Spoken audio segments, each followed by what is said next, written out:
Hello बच्चों, स्वागत है आपको हमारे इस यूट्यूब चैनल NITN एक्सप्लेन्स पे। और ये क्लास 10th का लाइट का लेक्चर सीरीज चल रहा है, जिसमें हम लोगों ने अभी तक 5 लेक्चर कर लिया है। जिसमें मैंने आपको बताया है मिरर के बारे में डिटेल, जिसमें पहला लेक्चर मैंने आपको प्लेन मिरर के बारे में बताया था, उसके बाद कन्वेक्स मिरर, उसके बाद कनकेव मिरर, और शुरू में आपको रिफ्लेक्शन के बारे में बताया था। रिफ्लेक्शन के फिनोमिनन पे, रिफ्लेक्शन के प्रिंसिपल पे ये सारा काम करता है, मिरर्स वगैरह। तो मिरर का जो आखिरी लेक्चर था, जो कि लाइट का लेक्चर 05, जिसमें मैंने आपको क्वेश्चंस भी करवाया था मैग्नीफिकेशन पे और मिरर्स फार्मूला में, उसमें जो लास्ट क्वेश्चन था, लास्ट क्वेश्चन में एक थोड़ा सा मिस्टेक हो गया था। Height of image upon height of object magnification होता है, और वहाँ पे मैंने लास्ट में HO अपॉन HI लिख दिया था, height of object upon height of image. तो उसको थोड़ा आप करेक्ट कर लीजिएगा, ठीक है। तो आज हम लोग का लाइट का लेक्चर 6 है, जिसमें हम लोग आज रिफ्रैक्शन पढ़ने जा रहे हैं। नया टॉपिक शुरू हो रहा है लाइट का, क्योंकि लाइट चैप्टर एक काफ़ी बड़ा चैप्टर होता है। तो उसमें आपको रिफ्लेक्शन से लेके मिरर से लेके मिरर के बाद आपको लेंस भी पढ़ना होता है। तो हम लेंस पढ़ेंगे, आगे में लेंस पढ़ेंगे, अगले वाले लेक्चर में लेंस पढ़ेंगे। तो लेंस पढ़ने के लिए आपको रिफ्रैक्शन जानना जरूरी है। वहाँ पे हम लोग पढ़े थे रिफ्लेक्शन, REFLECTION, उसमें L आता था, इसमें आता है R आता है। देखिए, एक सिर्फ लेटर का फर्क है, R के जगह L के जगह पे यहाँ पर R आता है, इसको हम बोलते हैं रिफ्रैक्शन। ये थोड़ा उससे डिफरेंट है। रिफ्लेक्शन और रिफ्रैक्शन में डिफरेंस है, ये भी आपको हम आज समझाएंगे। और ये आज का लेक्चर बहुत इंपॉर्टेंट होने वाला है, जिससे आगे लेक्चर भी आपको समझने में आसानी होगी। तो चलिए हम लोग रिफ्लेक्शन समझते हैं पहले क्या होता है। अगर मिरर वाला लेक्चर आप लोग नहीं देखे हैं तो जाके देख सकते हैं मेरे यूट्यूब चैनल NITN एक्सप्लेन्स पे, वहाँ पर बना हुआ है, सारा लेक्चर है। अगर आप केमिस्ट्री भी देखना चाहते हैं, केमिस्ट्री भी है वहाँ पर। चलिए हम लोग पढ़ते हैं रिफ्रैक्शन के बारे में। देखिए, रिफ्रैक्शन का मतलब क्या होता है। रिफ्रैक्शन का मतलब होता है the bending of light when it passes from one medium to another medium. एक मीडियम से दूसरे मीडियम में जब लाइट जाता है, देखिए हम लोग तो पढ़े हैं कि लाइट स्ट्रेट लाइन में ट्रैवल करता है। हम लोग क्या पढ़े हैं अभी तक कि लाइट स्ट्रेट लाइन में ट्रैवल करता है, जैसे ऐसे स्ट्रेट लाइन में ट्रैवल करेगा लाइट, ठीक है। लाइट स्ट्रेट लाइन में ट्रैवल करता है जब तक उसका मीडियम चेंज नहीं हुआ है। अगर वो सिर्फ एयर में ट्रैवल कर रहा है तो स्ट्रेट लाइन में ट्रैवल करेगा, सिर्फ वाटर में ट्रैवल कर रहा है तो वाटर में स्ट्रेट लाइन ट्रैवल करेगा, अगर ग्लास में ट्रैवल कर रहा है तो ग्लास में भी स्ट्रेट लाइन ट्रैवल करेगा। जैसे ही उसका मीडियम चेंज हुआ तो वो क्या हो जाएगा, बेंड हो जाएगा। इसी बेंडिंग को हम क्या बोलते हैं, रिफ्रैक्शन ऑफ लाइट। रिफ्लेक्शन क्या था, रिफ्लेक्शन का मतलब हम आपको शुरू वीडियो में, पहले ही वीडियो में बताए थे कि रिफ्लेक्शन का मतलब होता है किसी भी सतह से लाइट का टकरा के वापस हो जाना, बाउंसिंग बैक ऑफ लाइट। किसी भी सरफेस से टकरा के लाइट अगर मुड़ जाता है तो उसको हम क्या बोलते हैं, रिफ्लेक्शन बोलते हैं। रिफ्रैक्शन का मतलब होता है लाइट का बेंड हो जाना। यहाँ पर मीडियम जरूरी है, ठीक है। यहाँ पर एक मीडियम से दूसरे मीडियम में लाइट जाएगा, तभी लाइट का क्या होगा, बेंडिंग पॉसिबल है। जैसे मैंने आपको यहाँ पर एग्जांपल में बताया है कि देखिए यहाँ पर एक ग्लास स्लैब मैंने ले लिया, ये क्या है, ट्रांसपेरेंट ग्लास स्लैब है, ठीक है। तो यहाँ पर मैंने इंसिडेंट रे, देखिए ये जो रे है ये इंसिडेंट रे है, ठीक है, ये इंसिडेंट रे है। और हम लोग क्या करते हैं हमेशा, अगर मीडियम का ये देखिए यहाँ पर एयर मीडियम है, ये है एयर और ये है ग्लास स्लैब। मीडियम चेंज हुआ कि नहीं हुआ, ये एयर था, ये ग्लास है। एयर का मॉलिक्यूल्स क्या होता है, एयर का मॉलिक्यूल्स दूर दूर होता है, और ग्लास का मॉलिक्यूल थोड़ा पैक होता है, एयर के मुकाबले थोड़ा ज़्यादा टाइटली पैक होता है। तो ये एक एयर मीडियम हो गया और ये एक ग्लास दूसरा मीडियम हो गया। तो एयर से अगर लाइट ग्लास में आएगा, अगर एयर से लाइट ग्लास में आएगा तो बेंड हो जाएगा। देखिए इसका डायरेक्शन क्या है, देखिए इसका एक्चुअल डायरेक्शन ये है, लाइट को इधर जाना चाहिए था। अगर लाइट स्ट्रेट लाइन में ट्रैवल करता है, light always travel in straight line, ठीक है। तो इस तरह इसको जाना चाहिए था, लेकिन लाइट क्या होगा, इस तरह मुड़ जाएगा, लाइट क्या हो जाएगा, मुड़ जाएगा। तो इसी ये जो लाइट का जो मुड़ना होता है, ये लाइट जो बेंड कर जाता है, इसी को हम क्या बोलते हैं, रिफ्रैक्शन ऑफ लाइट। रिफ्रैक्शन का बहुत सारा फिनोमेना आप देख सकते हैं अपने डेली लाइफ में। जैसे हम किसी भी स्टिक को अगर वाटर में डिप करते हैं तो क्या हो जाता है, बेंड दिखाता है कि टूट गया है या बेंड कर गया है। तो ये रिफ्रैक्शन ऑफ लाइट का फिनोमेनन है, ठीक है। जैसे कोई भी कॉइन को आप वाटर में अगर दीजिएगा तो लगेगा थोड़ा वाटर क्या है, मतलब वो कॉइन जो है थोड़ा ऊपर दिखने लगता है, मतलब लगता है कॉइन वो सरफेस से क्या हो गया, ऊपर उठ गया है। तो ये सब क्या है, सपोज देखिए एग्जांपल बताते हैं आपको। ये सपोज एक कोई कंटेनर है, इसमें मैंने क्या कर दिया, वाटर भर दिया, और यहाँ पर मैंने एक कॉइन रख दिया है, ठीक है। ये वाटर में क्या कर दिया, कॉइन। तो आपको ये कॉइन यहाँ नहीं दिखकर इसका अपेरेंट पोजीशन यहाँ पर लगेगा, यहाँ पर ये कॉइन है, ठीक है। तो ये सब रिफ्रैक्शन ऑफ लाइट के फिनोमेनन के कारण होता है, ठीक है।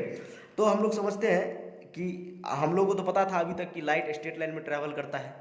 तो अभी हम लोग याद रखेंगे, लाइट स्ट्रेट लाइन में ट्रैवल करता है जब तक उसका मीडियम चेंज नहीं हुआ है। अगर उसका मीडियम चेंज हो जाएगा, जैसे देखिए एयर है, अगर एयर से लाइट पास किया है, अगर देखिए एयर से ग्लास में आया, मीडियम चेंज हुआ, ये देखिए जहाँ पर ये मतलब मीडियम चेंज होता है, ये जो इंटरफेस बनता है जहाँ पर ये मीडियम चेंज होता है, वहाँ पर हम क्या ड्रॉ करते हैं, परपेंडिकुलर ड्रॉ करते हैं। जो रेड लाइन से मैंने यहाँ पर ड्रॉ किया है रेड कलर से, ये परपेंडिकुलर है, जो सरफेस से परपेंडिकुलर होता है इसको हम नॉर्मल बोलते हैं। क्या बोलते हैं इसको हम?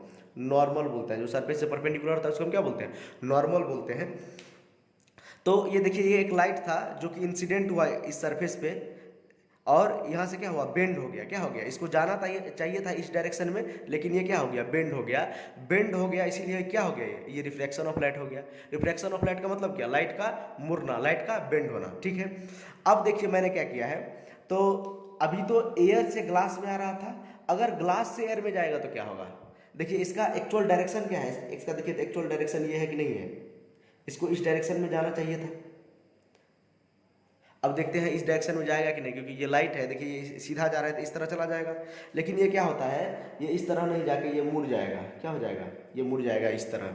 इसको बोलते हैं टुवार्ड्स द नॉर्मल। इसको क्या बोलते हैं, टुवार्ड्स द नॉर्मल, मतलब नॉर्मल की तरफ मुड़ गया। देखिए यहाँ पर ये नॉर्मल है, ये देखिए नॉर्मल की तरफ मुड़ गया, इसको बोलते हैं अवे फ्रॉम द नॉर्मल। देखिए नॉर्मल से ये ज़्यादा एंगल बना ली, मतलब ये नॉर्मल से दूर भाग गया, नॉर्मल से ये दूर चला गया। तो देखिए इसका क्या होता है, इसको मैंने आपको 2 केस में बताया, 2 केस लेके आपको मैंने ये बताया है। देखिए यहाँ पे फर्स्ट केस है जब लाइट पास करता है rarer medium to denser medium. अब रेयरर मीडियम क्या होता है, तो रेयरर मीडियम आप नॉर्मल भाषा में भी समझ लीजिए, आगे में आपको हम समझाएंगे, जब रिफ्रैक्टिव इंडेक्स समझाएंगे तो। रेयरर मीडियम का मतलब अभी आप समझ लीजिए, जिसका डेंसिटी कम होता है। डेंसिटी कहने का मतलब ये नहीं कि मास में वॉल्यूम, वो वाला डेंसिटी नहीं होता है, लेकिन उस एक तरह से आप समझ सकते हैं, मतलब डेंसिटी मतलब ये समझिए जिसका मॉलिक्यूल्स टाइटली पैक होता है। जैसे अगर बात करेंगे एयर में और ग्लास में बात करेंगे तो किसका मॉलिक्यूल ज़्यादा टाइटली पैक होगा, ग्लास का। तो ग्लास हो जाएगा डेंसर मीडियम, एयर हो जाएगा रेयरर मीडियम। ठीक है, जैसे यहाँ पर एयर है और यहाँ पर वाटर है, यहाँ पर एयर है और यहाँ पे वाटर है, तो किसका मॉलिक्यूल ज़्यादा पैक होगा, ये एयर का मॉलिक्यूल ज़्यादा पैक मतलब टाइटली पैक होता है कि वाटर का मॉलिक्यूल ज़्यादा टाइटली पैक होता है। तो वाटर का मॉलिक्यूल ज़्यादा, फोर्स ऑफ अट्रैक्शन किसमें ज़्यादा होता है, वाटर में होता है, मॉलिक्यूल के बीच में फोर्स ऑफ अट्रैक्शन। तो वाटर का मॉलिक्यूल ज़्यादा टाइटली पैक होने के कारण ये डेंसर मीडियम हो गया और एयर रेयरर मीडियम हो गया। ठीक है, ज़्यादातर आपको एग्जाम्पल यही मिलेगा एयर के साथ। ठीक है, तो एयर अगर कोई भी अदर मीडियम ले लीजिए, एयर उसके केस में क्या होगा, रेयरर मीडियम होगा हमेशा। एयर क्या होगा, हमेशा रेयरर मीडियम होगा किसी अदर मीडियम के कंपेयर में। ठीक है, आपको हम आगे समझाएंगे, वेलोसिटी ऑफ लाइट भी डिफर करता है। ठीक है, लेकिन अभी समझिए केस 1 में अगर लाइट पास किया rarer to denser medium, rarer मतलब एयर से, एयर कहने का ये रेयरर मीडियम है, वाटर के कंपेयर में ये रेयरर मीडियम है। वाटर में ज़्यादा मॉलिक्यूल सब टाइटली पैक होता है और एयर में क्या होता है, मॉलिक्यूल सब लूजली पैक होता है, मतलब कम मॉलिक्यूल सब होता है, तो लाइट आसानी से ट्रैवल कर सकता है। देखिए तो अगर हम आपको बताएं ऐसे, ये सपोज एयर है, देखिए एयर का मॉलिक्यूल दूर दूर है, एकदम दूर दूर है, तो यहाँ क्या हो जाएगा, एकदम आसानी से लाइट पास करेगा। अगर देखिए वाटर का मॉलिक्यूल, मान लेते हैं ये वाटर का मॉलिक्यूल है, एकदम टाइटली पैक है ये, तो यहाँ पर जो मतलब लाइट ट्रैवल करेगा तो इसको दिक्कत होगा ट्रैवल करने में, मतलब धीरे धीरे थोड़ा स्पीड क्या होगा, इससे कम हो जाएगा। तो उस तरह से हम रेयरर और डेंसर मीडियम पता करते हैं। तो रेयरर मीडियम कैसे पता करेंगे, जिसमें कम मॉलिक्यूल सब होगा, मॉलिक्यूल टाइटली पैक नहीं होगा। ठीक है, तो उसको डेंसिटी के आधार में आप बोल सकते हैं कि इसका ये डेंसर मतलब क्या, डेंसिटी उसका ज़्यादा होगा, और रेयरर मीडियम क्या, उसका डेंसिटी कम होगा, वो उसमें मॉलिक्यूल्स टाइटली पैक। वैसे हम ऑप्टिकल डेंसिटी से इसको डिफाइन करते हैं, लेकिन आप समझने के लिए समझ सकते हैं। तो केस 1 में मैंने क्या बताया, अगर रेयरर मीडियम से डेंसर मीडियम में लाइट जाता है तो लाइट नॉर्मल के टुवार्ड्स बेंड हो जाता है, बेंड टुवार्ड्स द नॉर्मल। जैसे देखिए ये फर्स्ट केस में मैंने आपको बताया था, एयर था रेयरर मीडियम, ये कौन सा मीडियम है, रेयरर मीडियम, और ये ग्लास स्लैब क्या है, डेंसर मीडियम। ग्लास में मॉलिक्यूल टाइटली पैक होता है, तो ये क्या हुआ, नॉर्मल के तरफ बेंड कर गया। तो ये जो लाइट है, ये लाइट क्या होगा, ये देखिए इसका एक्चुअल डायरेक्शन क्या है, ये है इसका एक्चुअल डायरेक्शन, इसको इधर जाना चाहिए था, लेकिन इधर नहीं जाकर ये क्या होगा, ये बेंड कर जाएगा। क्या कर जाएगा, बेंड कर जाएगा नॉर्मल की तरफ। नॉर्मल की तरफ क्यों बेंड किया, क्योंकि एयर से ये वाटर में गया। एयर क्या है, ये रेयरर मीडियम है, कौन मीडियम है, ये रेयरर मीडियम है, और वाटर क्या है, डेंसर मीडियम है। कौन सा मीडियम है, ये डेंसर मीडियम है। ठीक है, उसी तरह दूसरा केस में क्या है, कि when light passes from denser to rare medium, जब डेंसर से रेयर पास करेगा, डेंसर मतलब ये देखिए सपोज ये वाटर ग्लास भी एग्जांपल ले सकते हैं आप, किसी तरह का एग्जांपल ले सकते हैं। और देखिए नॉर्मल नहीं भूलिएगा, नॉर्मल जो होता है प्लेन के परपेंडिकुलर हम लोग ड्रॉ करते हैं, प्लेन के परपेंडिकुलर क्या होता है, नॉर्मल होता है, ठीक है, जहाँ पर रिफ्लेक्शन हो रहा है, रिफ्लेक्शन फिनोमेना होता है, वहाँ पर हम लोग क्या ड्रॉ करते हैं, नॉर्मल ड्रॉ करते हैं। देखिए केस सेकेंड में क्या है, when light passes from denser to rare medium, जब अब क्या होगा, अब उल्टा हो रहा है, डेंसर से रेयर, डेंसर से रेयर, ये वाटर क्या है, डेंसर मीडियम है, क्योंकि वाटर का में ज़्यादा मॉलिक्यूल्स होता है, ज़्यादा मॉलिक्यूल्स टाइटली पैक होता है, ठीक है। ये एयर है, ये क्या है, एयर, एयर क्या होता है, रेयर मीडियम, आपको मैंने अभी बताया कि एयर अगर किसी भी अदर मीडियम के केस में रेयर क्या होता है, हमेशा रेयर मीडियम होता है, ठीक है। तो देखिए ये लाइट को जाना चाहिए था कैसे, ऐसे जाना चाहिए था, ये अपने अगर डायरेक्शन में जाने का कोशिश करेगा, देखिए तो ऐसे जाएगा ये,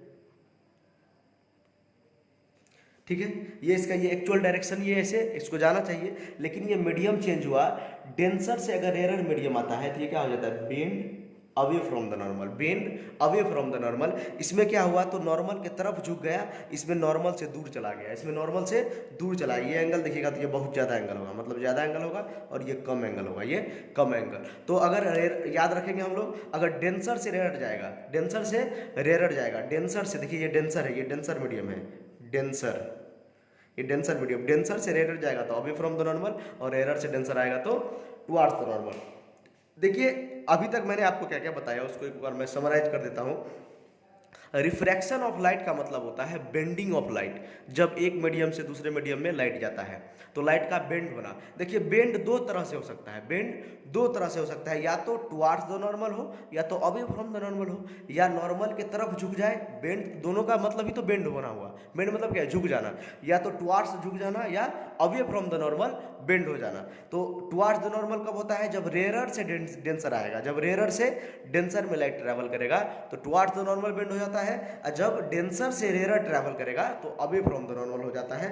और आपको मैंने समझाया डेंसर क्या होता है, रेयरर क्या होता है। डेंसर का मतलब होता है जिसका डेंसिटी ज़्यादा है, जिसमें मतलब मॉलिक्यूल्स टाइटली पैक है, ठीक है, तो उसको हम क्या बोलेंगे, डेंसर मीडियम। अगर इसी जगह पे हम बात कर लेंगे वाटर और ग्लास में, कौन डेंसर होगा, वाटर और ग्लास में, तो ग्लास ज़्यादा डेंसर होगा, ठीक है, और वाटर क्या होगा, उसके केस में रेयरर हो जाएगा, ठीक है। अगर यहाँ पर हम बात कर लें, सपोज ये ग्लास है और सपोज इसके नीचे वाटर है, इसके नीचे क्या है, वाटर है, ये ग्लास स्लैब है, ये ग्लास है और ये वाटर है, तो कौन इसमें रेयरर होगा, कौन डेंसर होगा, बताइए कौन डेंसर होगा, कौन रेयरर होगा। तो इसमें ग्लास क्या हो जाएगा, डेंसर हो जाएगा, ये रेयरर मीडियम हो जाएगा, ठीक है। वाटर में फोर्स ऑफ अट्रैक्शन कम होता है, मॉलिक्यूल्स लूजली पैक होता है, ठीक है, तो लाइट आसानी से ट्रैवल कर लेगा, ठीक है। तो अभी तक मैंने आपको रिफ्रैक्शन बताया है। चलिए अब हम लोग पढ़ते हैं लॉ ऑफ रिफ्रैक्शन। रिफ्रैक्शन का लॉ क्या होता है, आपको मैंने रिफ्लेक्शन में भी लॉ पढ़ाया था, याद है आपको, लॉ ऑफ रिफ्लेक्शन भी आपको पढ़ाया था मैंने, तो उसमें भी मैंने आपको जो फर्स्ट पॉइंट बताया था, इसका भी फर्स्ट पॉइंट उससे मैच करता है। जो इंसिडेंट रे होता है, रिफ्रैक्टेड रे होता है और ये नॉर्मल, सब एक ही प्लेन में लाई करता है, ठीक है। जो इंसिडेंट रे, नॉर्मल और रिफ्लेक्टेड रे, रिफ्रैक्टेड रे, इंसिडेंट रे और नॉर्मल सब क्या होता है, एक ही पॉइंट पे लाई करता है, ठीक है, सेम प्लेन पे लाई करता है। देखिए जैसे एग्जांपल मैं आपको बता दूं पिछले वाले में, देखिए ये देखिए ये क्या था, ये था इंसिडेंट रे, ये देखिए इंसिडेंट रे है, इसको क्या बोलते हैं, इंसिडेंट रे बोलते हैं, और ये रिफ्रैक्ट कर गया इसीलिए इसका नाम है रिफ्रैक्टेड रे, ठीक है। ये है इंसिडेंट रे, ये है रिफ्रैक्टेड रे, और ये देखिए नॉर्मल, तीनों एक ही प्लेन में, यही प्लेन में लाई कर रहा है, ई प्लेन में, ये पेपर वाले प्लेन, ये पेपर एक प्लेन है, देखिए ये एक्स वाई प्लेन है, तो इस प्लेन में क्या कर रहा है, यही प्लेन में ये लाई कर रहा है। तो फर्स्ट नियम क्या है, उसमें भी था ये नियम, रिफ्लेक्शन में भी ये नियम था, जो रिफ्लेक्टेड रे, नॉर्मल और इंसिडेंट रे तीनों एक प्लेन में लाई करता है। इसी तरह इसमें भी क्या नियम है, रिफ्रैक्टेड रे, ये रिफ्रैक्टेड, यहाँ पर आर का डिफरेंस होता है, रिफ्रैक्टेड रे, नॉर्मल और इंसिडेंट रे तीनों एक प्लेन में ही लाई करता है, ठीक है। इसका सबसे इंपॉर्टेंट नियम है दूसरा, जिसको हम स्नेल्स लॉ से भी जानते हैं, इसको हम क्या बोलते हैं, स्नेल्स लॉ। ये दूसरा इंपॉर्टेंट है जिससे आपको सवाल भी आज हम प्रैक्टिस करवाएंगे, ठीक है। देखिए स्नेल्स लॉ क्या होता है, स्नेल्स लॉ या सेकेंड लॉ क्या बताता है रिफ्रैक्शन का, the ratio of sine of angle of incidence to the sine of angle of refraction is a constant. जो एंगल ऑफ इंसिडेंस होता है उसमें साइन लगा दीजिए और एंगल ऑफ रिफ्रैक्शन में भी साइन लगा दीजिए, और दोनों का रेशियो लीजिएगा तो वो क्या होगा, कांस्टेंट होगा, क्या होगा, कांस्टेंट। और इसी कांस्टेंट को हम क्या बोलते हैं, या यहाँ पर लिखा है for a given colour and given pair of media, ठीक है, दो जो दिया हुआ मीडियम है उस पर डिपेंड, मतलब उसके आधार पे होता है ये। तो साइन अगर मीडियम चेंज कर दीजिएगा तो ये वैल्यू चेंज कर जाता है, ठीक है। अगर वेवलेंथ चेंज कर दीजिएगा, कलर ऑफ लाइट चेंज कर दीजिएगा, ठीक है, तो भी ये वैल्यू चेंज कर जाता है, ठीक है, मतलब ये कांस्टेंट चेंज करता है, तो इसीलिए वो लिखा है। तो देखिए इसका मेन दूसरा नियम क्या है कि अगर इंसिडेंट वाला एंगल ऑफ इंसिडेंस और एंगल ऑफ रिफ्रैक्शन में अगर हम साइन लगा देंगे और दोनों का रेशियो लेंगे तो ये क्या होगा, कांस्टेंट होगा। मतलब sine A by sine are equal to constant the ratio of sine of angle of incidence, the ratio of sine of angle of incidence, angle of incidence में क्या लगा देंगे, sine, to the angle, to मतलब क्या, ratio, to the sine of angle of refraction, मतलब angle of refraction में भी क्या लगा देंगे, साइन लगा देंगे, और दोनों का अगर रेशियो लेंगे तो ये कांस्टेंट आएगा। यही कांस्टेंट को हम क्या बोलते हैं, रिफ्रैक्टिव इंडेक्स। इस कांस्टेंट को क्या बोलते हैं हम, रिफ्रैक्टिव इंडेक्स नाम देते हैं, जो कि काफ़ी इंपॉर्टेंट टर्म है जिसको हम म्यू से रिप्रेजेंट करते हैं। इसको हम क्या बोलते हैं, म्यू, MEW म्यू, ये म्यू है, MEW म्यू, इसको क्या बोलते हैं, म्यू। ऐसे यू लिखिए और ऐसे कर दीजिए, इसमें यू लिख के इस साइड से ऐसे कर दीजिए तो ये क्या हो जाएगा, म्यू हो जाएगा, ये हो जाएगा म्यू, ठीक है, क्या हो जाएगा, म्यू। तो इसको हम क्या बोलते हैं, स्नेल्स लॉ बोलते हैं, sine A by sine are equal to mu, या sine A by sine are equal to constant, this is also known as Snell's law. इसको हम क्या बोलते हैं, स्नेल्स लॉ बोलते हैं। और ये जो कांस्टेंट होता है जिसको हम म्यू बोलते हैं, ये होता है रिफ्रैक्टिव इंडेक्स। ये क्या होता है, रिफ्रैक्टिव इंडेक्स। और ये रिफ्रैक्टिव इंडेक्स ही मेजर क्या करता है, ऑप्टिकल डेंसिटी मेजर करता है। क्या मेजर करता है, जब जो हम तभी से आपको बोल रहे हैं density, rare medium, denser medium, जो बार बार हम जिक्र कर रहे हैं, वही ऑप्टिकल डेंसिटी ये क्या करता है, म्यू मेजर करता है। देखिए कैसे मेजर करता है, ये म्यू जो होता है ये डेंसिटी को मेजर करता है, म्यू ज़्यादा तो डेंसिटी भी ज़्यादा, म्यू ज़्यादा, म्यू का वैल्यू ज़्यादा तो डेंसिटी भी ज़्यादा। और देखिए म्यू जो होता है इन्वर्सली प्रोपोर्शनल होता है वेलोसिटी के। इन्वर्सली प्रोपोर्शनल किसके होता है, वेलोसिटी के होता है। मतलब अगर डेंसिटी ज़्यादा है तो वेलोसिटी कम होगा, लाइट का वेलोसिटी क्या होगा, कम होगा, ठीक है।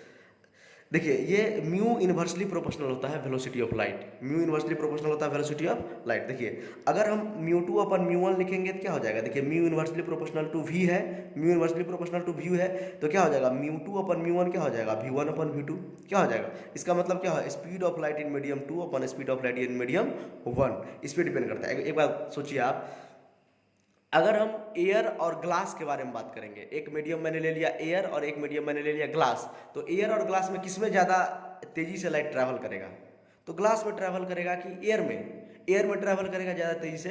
तो एयर कम डेंसर हो गया और ग्लास क्या हो गया, ज़्यादा डेंसर हो गया। तो रिफ्रैक्टिव इंडेक्स किसका ज़्यादा होगा, रिफ्रैक्टिव इंडेक्स ग्लास का ज़्यादा होगा, इसीलिए रिफ्रैक्टिव इंडेक्स ग्लास का 1.5 होता है, ठीक है। देखिए एक सवाल से मैं आपको समझाता हूँ, सिंपल। अभी तक मैंने बताया आपको Snell's law, sine A by sine are equal to constant, इस पर हम आएंगे अगले कुछ देर में, आपको हम बताएंगे सवाल इस पे, sine A by sine are equal to constant, sine A क्या होता है वो भी बताएंगे, एंगल ऑफ इंसिडेंस कैसे पता लगाते हैं। तो रिफ्रैक्टिव इंडेक्स क्या होता है, refractive index density, optical density जो होता है, जो अभी हम डेंसिटी आपको बता रहे थे कैसे रेयर और डेंसर मीडियम पता करेंगे, उसको बताता है ये म्यू, ठीक है। तो म्यू किस पे डिपेंड करता है, वेलोसिटी। अगर म्यू ज़्यादा हुआ तो velocity of light come, mu ज़्यादा हुआ तो उसमें वेलोसिटी ऑफ लाइट क्या होगा, कम होगा। उस मीडियम में लाइट आसानी से ट्रैवल नहीं करेगा, उसको बहुत मॉलिक्यूल से टकराना होगा। देखिए एक एग्जांपल मैं आपको यहाँ पर करके दिखाता हूँ तो आपको ज़्यादा समझ में आएगा। Velocity of light in air, देखिए velocity of light in air दिया हुआ है, v in air, velocity of light in air दिया हुआ है 3 × 10⁸ मीटर पर सेकेंड, ठीक है। और velocity of light in glass, velocity of light in glass आपको दिया हुआ है 2 × 10⁸ मीटर पर सेकेंड। ये बोल रहा है क्या निकालने के लिए, refractive index of glass, glass का रिफ्रैक्टिव इंडेक्स ये बोल रहा है निकालने के लिए, ठीक है। निकालते हैं रिफ्रैक्टिव इंडेक्स ऑफ ग्लास।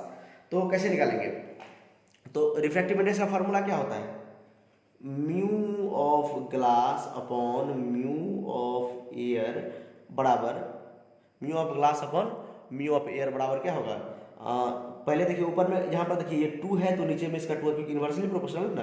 ये μ2 है तो यहाँ पर v2 है, यहाँ पर μ1 है तो यहाँ पर v1 है। इसी तरह म्यू ऑफ ग्लास है तो यहाँ पर क्या होगा, v of air upon v of glass, मतलब इन्वर्सली प्रोपोर्शनल होता है वेलोसिटी के, तो ये क्या हो जाएगा, उल्टा हो जाएगा। तो यहाँ पर से क्या निकल जाएगा हमको, म्यू ऑफ ग्लास क्या निकल जाएगा, यहाँ पर करेंगे तो mu of glass upon mu of air बराबर वेलोसिटी ऑफ लाइट 3 × 10⁸ मीटर पर सेकेंड अपॉन वेलोसिटी ऑफ पहले ग्लास में वेलोसिटी कितना है, तो यहाँ पर है 2 × 10⁸ मीटर पर सेकेंड, और एयर में कितना वेलोसिटी है, तो ग्लास वाला पहले यहाँ पर एयर वाला लिखते हैं ना, पहले यहाँ पर क्या लिखेंगे, देखिए उल्टा है ना, mu of glass upon mu of air, तो वेलोसिटी ऑफ एयर, एयर में कितना होगा इतना, और ग्लास में कितना होगा 2 इंटू 10⁸ मीटर पर सेकेंड। अगर इसको सॉल्व करेंगे 10⁸ कट जाएगा तो ये हो जाएगा 3/2, इसको हम बोलते हैं 1.5। तो रिफ्रैक्टिव इंडेक्स ऑफ ग्लास कितना हो जाएगा 1.5, और एयर नीचे में है तो एयर का रिफ्रैक्टिव इंडेक्स 1 होता है। एयर का रिफ्रैक्टिव इंडेक्स क्या होता है 1 होता है, सबसे कम होता है। ठीक है, मैंने क्या क्या किया, mu of glass upon mu of air है, तो म्यू ऑफ ग्लास, ग्लास का म्यू कितना है, तो देखिए यहाँ पर ग्लास अगर लिखेंगे तो वेलोसिटी ऑफ किसका लिखना होगा, यहाँ पर वेलोसिटी ऑफ एयर लिखना होगा। वेलोसिटी क्या लिखना होगा, एयर, इनवर्सली प्रोपोर्शनल है, तो ग्लास है तो वेलोसिटी ऑफ एयर 3 × 10⁸ मीटर पर सेकेंड, और यहाँ पर एयर है तो यहाँ पर क्या लिखेंगे, ग्लास का 2 × 10⁸ मीटर पर सेकेंड, 10⁸ कट गया, और क्या बच गया 3/2, 3/2 क्या होता है 1.5, ये रिफ्रैक्टिव इंडेक्स ऑफ ग्लास होता है। क्या होता है सिंपल, अगर रिफ्रैक्टिव इंडेक्स का फार्मूला देखिएगा तो ये फार्मूला इसका होता है रिफ्रैक्टिव इंडेक्स का, velocity of air, velocity of light in air upon velocity of light in medium, किसी मीडियम में दिया हुआ होगा तो वहाँ से आप निकाल सकते हैं किसी भी, मतलब रिफ्रैक्टिव इंडेक्स किसी का। ठीक है, अगर आपको मैं रिफ्रैक्टिव इंडेक्स निकाल के दिखा दूँ यहाँ पे, देखिए 1 मिनट, अगर देखिए मैं आपको रिफ्रैक्टिव इंडेक्स निकाल के दिखा देता हूँ साइड में इसी पेज पे। सिंपल फार्मूला एक होता है रिफ्रैक्टिव इंडेक्स का, देखिए रिफ्रैक्टिव इंडेक्स का फार्मूला होता है यहाँ पे, म्यू का फार्मूला होता है velocity of light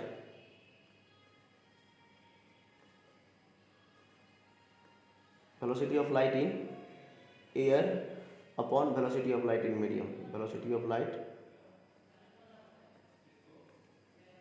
in medium. ठीक है, तो ये होता है, तो अगर हम एयर के लिए बात करेंगे, तो क्या होगा, velocity of light in air क्या होता है 3 × 10⁸ मीटर पर सेकेंड, ये होता है। अब velocity of light in medium, तो इस बार मीडियम भी क्या है, एयर है। अगर ग्लास रहता तो वेलोसिटी ऑफ लाइट इन, ये तो फिक्स है, ये ऊपर में सी होता है, देखिए इसका फार्मूला म्यू सिंपल होता है, म्यू बराबर c/v, म्यू का फार्मूला क्या होता है c/v, सी मतलब होता है वेलोसिटी ऑफ लाइट, v मतलब होता है, अब जिस मीडियम में आपको रिफ्रैक्टिव इंडेक्स निकालना है तो हमको एयर में ही निकालना है, तो नीचे में भी क्या लिखेंगे, एयर का ही वेलोसिटी लिखेंगे, तो दोनों कट के क्या हो जाएगा 1 हो जाएगा, तो मतलब रिफ्रैक्टिव इंडेक्स एयर का कितना होता है 1 होता है, रिफ्रैक्टिव इंडेक्स एयर का कितना होता है 1 होता है। ठीक है, ये हमारा सवाल नहीं था, मैंने आपको निकाल के बस बता दिया है रिफ्रैक्टिव इंडेक्स एयर में। चलिए हम लोग सॉल्व करते हैं ये सब क्वेश्चन, एक क्वेश्चन दिया है यहाँ पे, इसको हम सॉल्व करने जा रहे हैं। देखिए क्वेश्चन में बोल रहा है find the angle of refraction, refraction का एंगल निकालना है, find the angle of refraction, देखिए ये आर निकालना है। दिया क्या हुआ है क्वेश्चन में, एंगल ऑफ इंसिडेंस दिया हुआ है, क्या दिया हुआ है, सॉल्यूशन करते हैं यहाँ से, थोड़ा कम स्पेस है, मैनेज कर लीजिए। देखिए हमको क्वेश्चन में दिया हुआ है एंगल ऑफ इंसिडेंस, क्या दिया हुआ है, angle of incidence, angle of incidence दिया हुआ है 30 डिग्री, क्या दिया हुआ है 30 डिग्री। एंगल ऑफ इंसिडेंस मैंने कैसे समझा कि 30 डिग्री ये है, क्योंकि नॉर्मल से जो इंसिडेंट रे, ये है इंसिडेंट रे, ये इंसिडेंट रे है, जो नॉर्मल से जो इंसिडेंट रे एंगल बनाता है उसको हम क्या बोलते हैं एंगल ऑफ इंसिडेंस। अगर ये एंगल आपको दे देगा, ये वाला एंगल, अगर ये एंगल आपको क्वेश्चन में दिया रहता, अगर सपोज ये एंगल क्वेश्चन में दिया रहता तो ये एंगल ऑफ इंसिडेंस होता, नहीं होता। इसी के लिए मैंने आपको ये सवाल करवाया है। अगला सवाल इस पे ही बेस्ट है कि एंगल ऑफ इंसिडेंस का मतलब होता है कि ये नॉर्मल से, ये जो नॉर्मल है, ये जो रेड कलर का ये जो लाइन है, ये नॉर्मल से ये इंसिडेंट रे जितना एंगल बनाता है, ये होता है angle of incidence. Angle of incidence होता है नॉर्मल से जो इंसिडेंट रे एंगल बनाता है। तो देखिए, तो एंगल ऑफ इंसिडेंस कितना है, एंगल ऑफ इंसिडेंस है 30 डिग्री, कितना है 30 डिग्री, और एंगल ऑफ रिफ्लेक्शन हमको निकालना है, एंगल ऑफ रिफ्लेक्शन निकालना है, angle of refraction, angle of refraction बराबर व्हाट निकालना है। और देखिए एयर का रिफ्रैक्टिव इंडेक्स, देखिए एक मीडियम है एयर, एक मीडियम है ग्लास, तो रिफ्रैक्टिव इंडेक्स एयर का कितना दिया हुआ है, एयर का तो होता है 1, नहीं भी दिया है तो आपको मानना होगा। देखिए आपको मैंने निकाल के भी यहाँ पर बता दिया, फार्मूला क्या होता है c/v, वेलोसिटी ऑफ लाइट हमेशा ऊपर में रखना है, और velocity of light in medium, तो इस बार मीडियम भी क्या था एयर, तो मैंने यहाँ पर रख दिया, तो आ गया रिफ्रैक्टिव इंडेक्स। ठीक है, और ग्लास का रिफ्रैक्टिव इंडेक्स कुछ देर पहले मैंने निकाला था 3/2 मतलब 1.5 होता है, तो ग्लास का रिफ्रैक्टिव इंडेक्स कितना होता है, ग्लास का म्यू कितना होता है 1.5। ठीक है, तो अब हम लोग क्या करेंगे, सिंपल स्नेल्स लॉ लगाएंगे। क्या लगाएंगे, हमको पता है, we know that Snell's law हम लोग लगाएंगे sine i by sine r is equal to mu. क्या होता है mu, sine i by sine r is equal to क्या होता है म्यू, मतलब mu of glass upon mu of air होता है, म्यू ऑफ क्या होता है glass upon mu of air होता है, तो म्यू ऑफ एयर 1 होता है, इसीलिए सिर्फ हम म्यू भी लिख देंगे तो कोई दिक्कत नहीं है, क्योंकि म्यू ऑफ एयर क्या है, एयर का क्या है मतलब रिफ्रैक्टिव इंडेक्स 1 है, तो इसीलिए हम mu of air upon mu of glass ना लिख के सिर्फ म्यू लिख देंगे तो आप समझ जाइएगा ये किसका है, ग्लास का रिफ्रैक्टिव इंडेक्स हमको यहाँ पर रखना होता है। तो चलिए आगे सॉल्व करते हैं। तो क्या हो जाएगा, एंगल ऑफ इंसिडेंस कितना दिया हुआ है, 30 डिग्री दिया हुआ है, तो क्या लगा देंगे sine 30 degree upon sine r, तो हमको निकालना है, बराबर रिफ्रैक्टिव इंडेक्स ऑफ ग्लास 3/2 कितना होता है 3/2। इसको सॉल्व कीजिए, आसानी से आपका आंसर निकल जाएगा।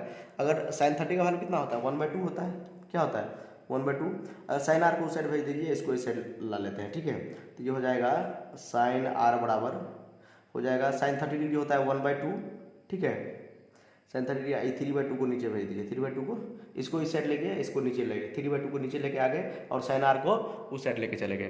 तो देखिए क्या होगा, इसको अगर सॉल्व कीजिएगा तो ये 2 कट जाएगा, ये कितना आ जाएगा, ये हो जाएगा 1/3, कितना हो जाएगा 1/3। देयरफॉर आर बराबर क्या हो जाएगा साइन इनवर्स 1/3। तो ये क्या हो जाएगा रिफ्रैक्टिव इंडेक्स हो जाएगा किसका, मतलब ये एंगल ऑफ इंसिडेंस हो जाएगा किसका, एंगल ऑफ रिफ्रैक्शन हो जाएगा। इस जो हमको निकालना था एंगल ऑफ रिफ्रैक्शन वो कितना आ गया, आंसर कितना आ गया, आंसर आ गया आर बराबर साइन इनवर्स 1/3। इसको आप सॉल्व करके देख सकते हैं। तो आसान क्वेश्चन था ये, जिसमें हमको स्नेल्स लॉ लगा के, स्नेल्स लॉ पे आपको सवाल पूछेगा तो आपको मेन उसमें पहचानना होगा कि एंगल ऑफ इंसिडेंस कितना दिया हुआ है। तो एंगल ऑफ इंसिडेंस दिया हुआ था 30 डिग्री, तो मैंने लिख दिया यहाँ पर साइन 30, और एंगल ऑफ रिफ्लेक्शन आपको निकालना था बराबर ये कितना, मैंने म्यू कर दिया, म्यू ऑफ ग्लास, तो कितना हो गया 3/2, क्योंकि एयर का रिफ्रैक्टिव इंडेक्स 1 होता है, तो नीचे में नहीं भी लिखेंगे तो चलेगा, ठीक है। तो साइन आर बराबर कितना हो जाएगा, साइन आर बराबर इसको हम क्या किए, इसको नीचे लेके गए, उसको उस साइड लेके गए, तो साइन आर बराबर हो गया साइन 30 की वैल्यू होता है 1/2, और ये कितना हो जाएगा नीचे जाएगा तो 3/2, 2 चल गया तो 1/3 हो गया ना। तो आर बराबर क्या हो जाएगा साइन इनवर्स 1/3। तो आंसर क्या हो गया एंगल ऑफ रिफ्लेक्शन आर बराबर साइन इनवर्स 1/3। देखिए ये एक दूसरा सवाल, ये थोड़ा बढ़िया सवाल है, ठीक है, ये आपको मैं सॉल्व करके बताता हूँ। देखिए ये क्वेश्चन में क्या है, तो ये क्वेश्चन में देखिए ये एंगल दिया हुआ है 45 डिग्री, ठीक है। तो एंगल ऑफ इंसिडेंस कितना है, एंगल ऑफ इंसिडेंस लिख दे 45 डिग्री। देखिए ये एंगल ऑफ इंसिडेंस नहीं होता है। एंगल ऑफ इंसिडेंस का मतलब होता है नॉर्मल से इंसिडेंट रे कितना एंगल बना रहा है। देखिए ये एंगल होता है एंगल ऑफ इंसिडेंस, ये एंगल नहीं होता है एंगल ऑफ इंसिडेंस, ये एंगल नहीं होता है angle of incidence. Angle of incidence होता है ये एंगल, एंगल ऑफ इंसिडेंस होता है ये एंगल कि ये इंसिडेंट रे, ये जो इंसिडेंट रे ये है incident ray, incident ray, incident ray ये नॉर्मल से, ये है नॉर्मल, इंसिडेंट रे नॉर्मल से जितना एंगल बनाता है वो क्या होता है एंगल ऑफ इंसिडेंस। तो देखिए हम आसान है, यहाँ से भी निकाल सकते हैं, अगर ये एंगल दिया है तब भी हम लोग निकाल सकते हैं। कैसे, क्योंकि देखिए नॉर्मल जो होता है ये 90 डिग्री का एंगल बनाता है। नॉर्मल क्या, नॉर्मल का मतलब ही क्या होता है 90 degree perpendicular to the surface. ये सरफेस से क्या है परपेंडिकुलर, तो इस साइड 90 तो ये साइड भी क्या हो गया 90 हो गया। तो ये टोटल 90 है और ये एंगल 45 है, ये एंगल 45, तो ये एंगल क्या होगा, ये भी 45 होगा, ये भी क्या होगा 45। तो मतलब अल्टीमेटली भी ये क्या आ गया 45। अगर ये 30 रहता तो ये 60 होता, ये 60 होता तो ये 30 होता, समझ गए। तो अगर ये भी एंगल दिया है तो हम दरफर में अभी लिख सकते थे 45, तो आपका सही हो जाता। अगर यहाँ पर 30 दिया रहता तो आपका गलत हो जाता। तो इसीलिए अगर ये एंगल दिया रहेगा तो 90 में से हम क्या करेंगे, इसको माइनस करेंगे तब एंगल ऑफ इंसिडेंस आएगा। एंगल ऑफ इंसिडेंस होता है इंसिडेंट रे और नॉर्मल के बीच का एंगल। तो चलिए एंगल ऑफ इंसिडेंस कितना आ गया 45 डिग्री। और देखिए रिफ्लेक्टेड रे भी दिया हुआ है, क्या दिया हुआ है एंगल ऑफ रिफ्रैक्शन भी दिया हुआ है, angle of refraction, angle of refraction भी आपको कितना दिया है 30 डिग्री दिया है, कितना दिया है 30 डिग्री दिया है। तो हमको क्या बोल रहा है निकालने के लिए, रिफ्रैक्टिव इंडेक्स ऑफ मीडियम, मतलब म्यू ऑफ ग्लास बोल रहा है निकालने के लिए, ग्लास का रिफ्रैक्टिव इंडेक्स। तो हम जानते हैं, क्या जानते हैं स्नेल्स लॉ, क्या जानते हैं स्नेल्स लॉ जानते हैं। मतलब स्नेल्स लॉ में क्या होता है sine I by sine R बराबर mu of glass upon mu of air, mu of air. Mu of air हम क्या जानते हैं 1 होता है। तो sine I angle of incidence कितना है 45 degree, sine R angle of refraction कितना है 30 डिग्री। यहाँ पर क्या है mu of glass, mu of glass हमको निकालना है, म्यू ऑफ ग्लास हमको निकालना है। और म्यू ऑफ एयर तो 1 ही होता है, म्यू ऑफ एयर क्या होता है 1 होता है, ठीक है। तो साइन 45 का वैल्यू कितना होता है 1/√2 और साइन 30 का वैल्यू होता है 1/2 अपन क्या हो जाएगा, ये हो जाएगा म्यू ऑफ ग्लास। अगर इसको सॉल्व करेंगे, इसको क्या करेंगे सॉल्व करेंगे, तो किसी भी जो ये नंबर होता है इसको 2 बार हम रूट में लिख सकते हैं। क्या लिख सकते हैं 2 बार रूट में। अगर इसको रेसिप्रोकल करेंगे तो 1/√2 इंटू ये क्या हो जाएगा 2/1 बराबर ये क्या हो जाएगा म्यू ऑफ ग्लास। देखिए इसको हम क्या कर सकते हैं, इसको और इसको काट सकते हैं कि नहीं बताइए। तो किसी भी नंबर में, अगर किसी भी नंबर को देखिए, सपोज यहाँ पर लिखा है 2, इसको हम 2 बार रूट में लिख सकते हैं। 2 बार क्या लिख सकते हैं? रूट में। ये नंबर को 2 बार रूट में लिख सकते हैं। अल्टीमेटली कोई भी 2 नंबर को मल्टीप्लाई करते हैं तो उसका होल स्क्वायर होता है, तो ये स्क्वायर रूट कट जाएगा, तो ये 2 बराबर 2 ये हो जाएगा, होगा कि नहीं? तो किसी भी नंबर को हम 2 बार रूट में लिख सकते हैं। तो ये ऊपर में अगर इसको सपोज यहाँ से अगर इसको 2 बार रूट में लिख दे, ऊपर वाला ये 2 है इसको हम 2 बार रूट में लिख दिए, क्या लिख दिए? एक रूट नीचे में है। ये किसी भी नंबर को हम 2 बार रूट में लिख सकते हैं, क्योंकि उसका स्क्वायर हो जाएगा, फिर स्क्वायर रूट कट जाएगा, तो फिर वही नंबर आ जाएगा। तो ये रूट टू कट गया, तो कितना आ गया? Mu of glass. Mu of glass कितना आ गया? √2 आ गया। तो म्यू ऑफ ग्लास क्या आ गया? आंसर हमारा क्या आ गया? रिफ्रैक्टिव इंडेक्स ऑफ ग्लास कितना आ गया? म्यू ऑफ ग्लास कितना आ गया? √2 आ गया, जो कि रिफ्रैक्टिव इंडेक्स ऑफ ग्लास होता है। 1.414 इसका वैल्यू होता है। तो आई होप आपको समझ में आया होगा। ये क्वेश्चन, ये जो दूसरा क्वेश्चन था, ये लेने का मेन मकसद ये था कि आपको एंगल ऑफ इंसिडेंस समझ में आए। एंगल ऑफ इंसिडेंस क्या होता है वो पता चले। तो एंगल ऑफ इंसिडेंस मतलब होता है ये जो इंसिडेंट रे है, ये जो इंसिडेंट रे है, ये नॉर्मल से कितना एंगल बनाता है उसको बोलते हैं एंगल ऑफ इंसिडेंस। और एंगल ऑफ रिफ्रैक्शन, ये एंगल ऑफ रिफ्रैक्शन क्या होता है? ये रिफ्रैक्टेड रे, ये मतलब नॉर्मल से जितना एंगल बनाता है उसको बोलते हैं एंगल ऑफ रिफ्रैक्शन। तो एंगल ऑफ इंसिडेंस बोलते हैं इंसिडेंट रे नॉर्मल से जितना एंगल बनाता है। एंगल ऑफ रिफ्रैक्शन बोलते हैं नॉर्मल से जो रिफ्रैक्टेड रे एंगल बनाता है। ठीक है, तो ये आज का जो लेक्चर था, इसमें हम लोगों ने रिफ्रैक्शन के बारे में समझा। अगर आपको वीडियो अगर समझ में नहीं आया है तो आप बैक करके देख सकते हैं। ठीक है, और आगे का जो लेक्चर है इसमें हम लोग पढ़ेंगे लेंस के बारे में। ठीक है, अगर आपको रिफ्रैक्शन क्लियर है तब हम लेंस के बारे में पढ़ेंगे। रिफ्रैक्शन का मतलब था जो लाइट का बेंड हो जाना। बेंड 2 तरीके से हो सकता है, एक टुवार्ड्स द नॉर्मल, एक away from the normal. Towards the normal कब होता है? जब रेयरर से डेंसर में लाइट आता है। और अवे फ्रॉम द नॉर्मल कब होता है? जब डेंसर से रेयरर में लाइट हो जाता है। तो डेंसर मीडियम किसको बोलेंगे? जिसमें मतलब मॉलिक्यूल्स ज़्यादा होगा या डेंसिटी जिसका ज़्यादा होगा बोल सकते हैं। ठीक है, जिसमें लाइट का स्पीड कम हो जाता है। डेंसर मीडियम में क्या होता है? लाइट का स्पीड कम हो जाता है। रेयर मीडियम में लाइट का स्पीड ज़्यादा हो, जैसे एयर का रिफ्रैक्टिव इंडेक्स 1 होता है। और वो किसी भी अदर मीडियम के केस में वो हमेशा रेयरर की तरह बिहेव करेगा, क्योंकि उसका रिफ्रैक्टिव इंडेक्स सबसे कम होता है। रिफ्रैक्टिव इंडेक्स का फॉर्मूला C/V क्या होता है? C/V। C मतलब velocity of light in air. Air में तो फिक्स है इसका वेलोसिटी 3 × 10⁸ मीटर पर सेकंड, जो सबसे ज़्यादा वेलोसिटी होता है। इससे ज़्यादा किसी चीज़ का वेलोसिटी नहीं है दुनिया में। तो C क्या है? ये तो C तो हमेशा रखना होगा ऊपर में 3 × 10⁸ मीटर पर सेकंड। और सपोज हमको निकालना है ग्लास का, तो नीचे में लिख देंगे ग्लास में कितना वेलोसिटी है। उसके अगर निकालना है वाटर का, तो वाटर में लिख देंगे कितना वेलोसिटी है। अगर पिछला जो फर्स्ट वाला जो क्वेश्चन था उसमें देखिए तो ग्लास में कितना वेलोसिटी दिया हुआ है? 2 × 10⁸ मीटर पर सेकंड, मतलब कम हो गया कि नहीं? देखिए एयर में है 3 × 10⁸ मीटर पर सेकंड, ज़्यादा है।